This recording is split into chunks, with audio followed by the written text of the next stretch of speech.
Iran के Urmia में बड़ा धमाका हुआ है और धमाके की तस्वीरें सामने आई हैं। आसमान में धुएं का जो गुबार है वो देखने को मिला है। ईरान के उर्मिया में बड़ा धमाका हुआ है और धमाके की तस्वीरें सामने आई हैं। आपको बता दें कि आसमान में धुएं का जो गुबार है वो देखने को मिला है और तमाम तस्वीरें जो है वो सामने आई हैं। ये तस्वीर देख लीजिए आप, जिसका जिक्र हम कर रहे थे। ईरान का ये उर्मिया है जहां पर बड़ा धमाका हुआ है। धमाके की तस्वीरें भी सामने आ चुकी हैं, जो कि आप देख रहे हैं। आसमान में धुएं का गुबार और ये हमला तेज होता हुआ ईरान के उर्मिया में बड़ा धमाका हुआ है। क्या था? धमाके की तस्वीरें जो हैं वो भी सामने आ चुकी हैं, जो कि आप इस वक्त देख भी पा रहे हैं।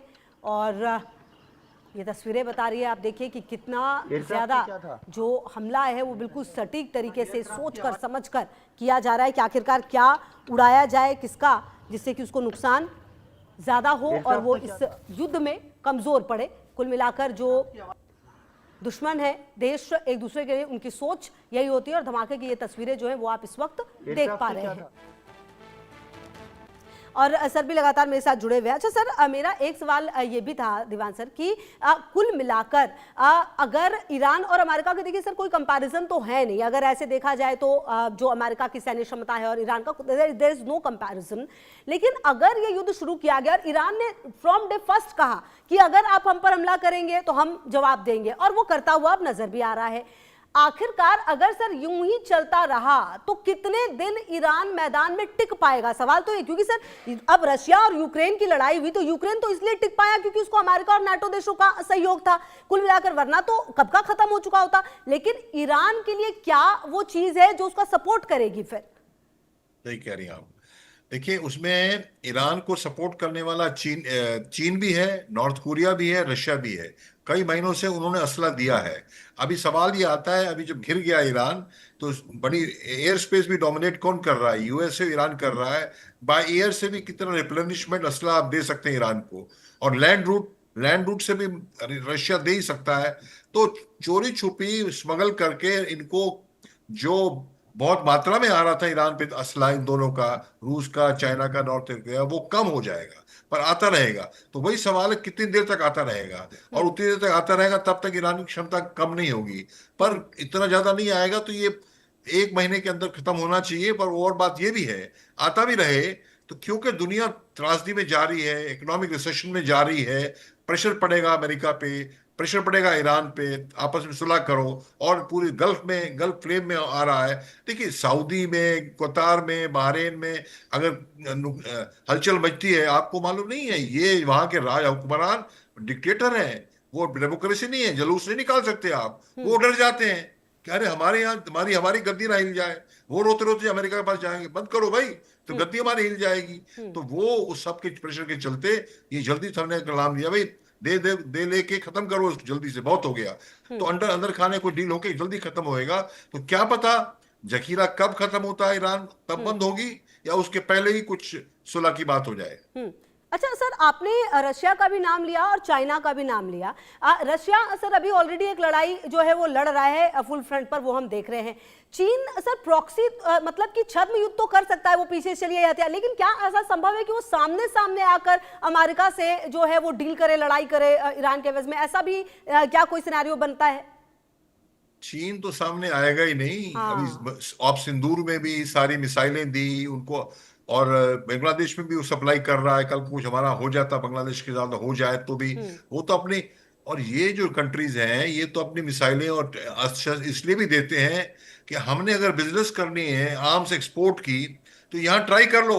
लाइव लेबोरेटरी हो गई, दुनिया देख रही है, अरे इनका हथियार खरीदो, मार्केट बढ़ जाती है, डिफेंस की कंट्री के शेयर बढ़ जाते हैं। तो वो तो देते रहेंगे पीछे से, सामने तो आज तक आने वाला सवाल भी नहीं है। पाकिस्तान के बोलते रहेंगे, बोलना कुछ करना कुछ, वो सामने थोड़ी आएंगे, सामने कौन आता है। अच्छा सर, इस पूरे ये जो पूरा सिनेरियो बना है अभी पिछले कुछ दिनों में, इसमें जो किसी भी देश का, अगर हम पाकिस्तान की बात करते हैं तो पाकिस्तान को आप कैसे सर देख रहे हैं? उसके जो रिएक्शंस आ रहे हैं सर, एक तरफ वो अपनी संसद में खमेनेई के लिए जो है वो शोक सभा रखवाता है, दूसरी तरफ जो लोग विरोध करते हैं उन पर ही गोलियां चला दिया जाता है, 35 से ज्यादा लोगों की जान चली जाती है। क्या पाकिस्तान समझ नहीं पा रहा है कि उसको कैसे रिएक्ट करना है? इजराइल को अलग, उसके जो शब्द हैं वो इजराइल के लिए काफी गलत भी निकले हैं। खुशबू जी त्रिशंकु स्टेज में है ना, मैं इधर जाऊं या उधर जाऊं, ईरान को भी अनॉय नहीं कर सकते, ठीक है। जब कह देते हैं अमेरिका ने अटैक किया है तो अमेरिका को नहीं करना चाहिए, तो अमेरिका नाराज हो सकता है, तो उसको फिर बैलेंस कर दिया। ईरान ने गलती की है, सऊदी पे और यूएई पे भारत में अटैक किया है, ये कर दिया है। अरे तो उनकी आदत यही रही शुरू से, क्या नाम था, मुशर्रफ, वो कहता था तालिबान तो बनाया अमेरिका ने है, फिर बाद में अमेरिका फिर से आ जाता हूँ, खुराफात करने वाला दुनिया में एक ही देश है, टेररिस्ट देश अमेरिका, अमेरिका ही है। तो तालिबान, तो जो तालिबान को सपोर्ट करके रशियन को भगाना था वहां से, अफगानिस्तान से, तालिबान को पालने वाला पोषने वाला ये कौन था, पाकिस्तान, अमेरिका से शेख लेके। फिर बाद में मुशर्रफ कहता है ये तालिबान अपना काम कर चुके हैं, हमारे ऊपर आ गए हैं, हमारे ऊपर राज करना चाह रहे हैं। फिर वो कहता नहीं, गुड तालिबान बैड तालिबान। इसे कहा, अंग्रेजी में मुहावरा है, running with the rabbit, hunting with the hound. बात दोनों तरफ है, शिकार बिल्कुल। हो रहा है खरगोश का, खरगोश के साथ भी दौड़ रहे हैं, हाँ। और जो शिकारी कुत्ता उसके साथ भी दौड़ रहे हैं। तो ये तो हास्यप्रद बातें हैं, तो क्या करें बेचारे, कि कुछ क्या नहीं ठीक और है। क्या करें। जी बिल्कुल। अच्छा सर, एक बड़ी खबर आ रही है, अपने दर्शकों को बता दें और मैं फिर आपके पास आती हूँ। ईरान का एक बार फिर मिसाइल हमला हुआ है। आपको बता दें, इस्माद, यरूशलेम और दक्षिणी तेल अवीव पर हमला हुआ है। हमले के बाद तेल अवीव में सायरन भी लगातार बज रहे थे। ईरान का जो हमला है वो भी होता हुआ नजर आ रहा है। इस्माद, यरूशलेम और दक्षिणी तेल अवीव पर जो हमला है वो हो रहा है। हमले के बाद तेल अवीव में लगातार सायरन भी बजते हुए नजर आ रहे हैं और ईरान का एक बार फिर से ये मिसाइल हमला जो है वो सामने आया है।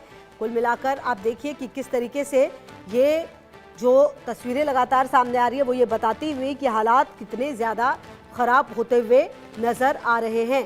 तो ये बता रही हैं तस्वीरें कि इस्माद, यरूशलेम और दक्षिणी तेल अवीव पर भी हमला हुआ है। हमले के बाद तेल अवीव में सायरन बज रहे हैं। तो ये देख लीजिए कि किस तरीके से ये जो हमला हुआ है वो नज़र आ रहा है और तमाम जो तस्वीरें हैं वो ये बता रही है कि ये हमला अभी लगातार चलता रहेगा और कुल मिलाकर जो परिस्थितियां हैं वो थोड़ी विपरीत भी नज़र आएंगी ज़रूर। तो ईरान की तरफ से भी, क्योंकि रुक नहीं रहा ईरान, और दीवान सर भी लगातार मेरे साथ जुड़े हुए हैं। अच्छा सर, एक बात ये भी समझने वाली है कि इस पूरे सिनेरियो और पूरे सिचुएशन में जो भारत की अगर हम बात करते हैं तो सर भारत को किस तरीके से इफेक्ट होगा, और दूसरी बात ये भी कि भारत ने हमेशा ही, हमने ये देखा है कई युद्ध तो चल ही रहे हैं, लेकिन भारत ने हमेशा ही अपने आप को बैलेंस रखा है, ये सबसे अच्छी बात रही है। और कुल मिलाकर अगर सर ये सिनेरियो है तो इसमें भारत के लिए सबसे उपयुक्त क्या सिचुएशन आपको नजर आती है? जो हमने पोजीशन लेनी है, स्टैंस लेना है, वो तो बिल्कुल ठीक है, न्यूट्रल। उसे कहते हैं सामरिक स्वतंत्रता, उसे कहते हैं मल्टीलेटरलिज्म। हम तो आपसे भी नाराज नहीं है, नहीं आपसे भी नाराज नहीं है। वो है ना कि गाना एक, तुम हमसे मोहब्बत नहीं करोगे कोई बात नहीं, दूसरे से करोगी तो मुश्किल होगी, हम ना हमसे सबसे बराबर है, नो प्रॉब्लम। तो होना भी ऐसे चाहिए।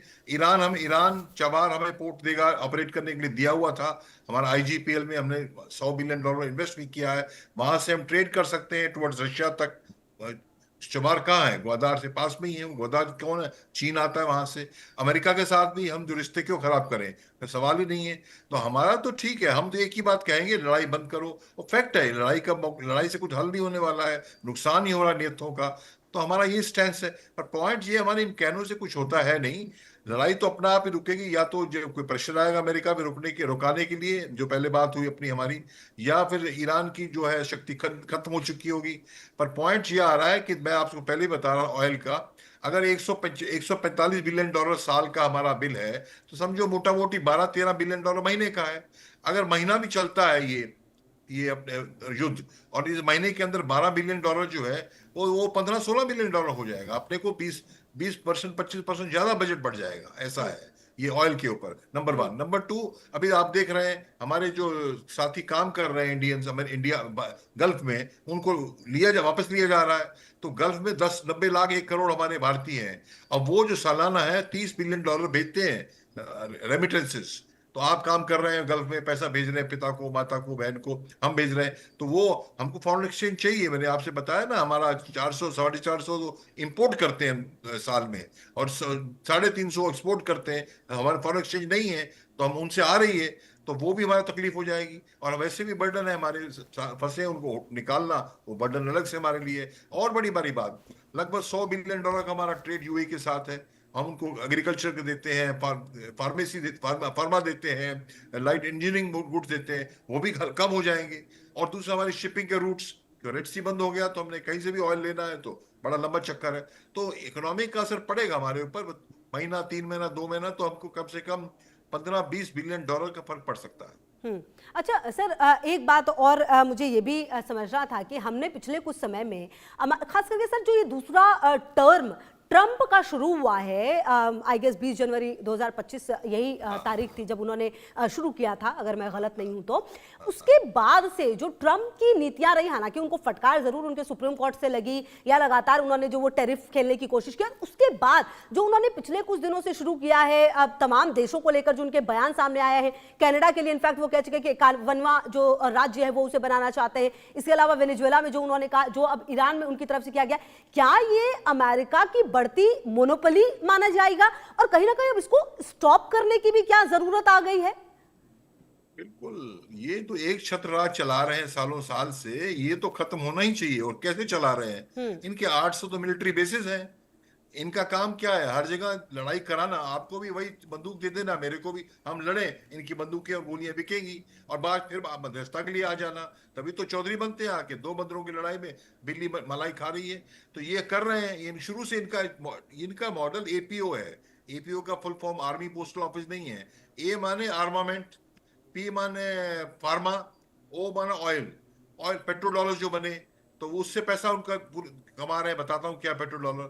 आर्म्स से दुनिया भर को सप्लाई करते हैं। आर्म्स इंडस्ट्री इनकी मेन इंडस्ट्री है और उससे ही चला रहे हैं। और मोनोपोली इंडस्ट्री है। ये तो है नहीं मैं थर्मल खरीदना है तो वहां से खरीद लूँ, यहाँ से खरीद लूँ, पर आर्म्स तो मोनोपोली है। एयरक्राफ्ट है, जो शिप्स है, मिसाइल्स है, तो उस पर चल रहा है इनकी इकोनॉमी पूरी। तो ये तो कर ही रहे हैं। और $750 बिलियन का बजट ट्रंप ने उसको $1.5 ट्रिलियन कर दिया है, डबल $1500 बिलियन कर दिया है। तो उनका काम यही है। पर आप पूछ रही रुकेगा कैसे?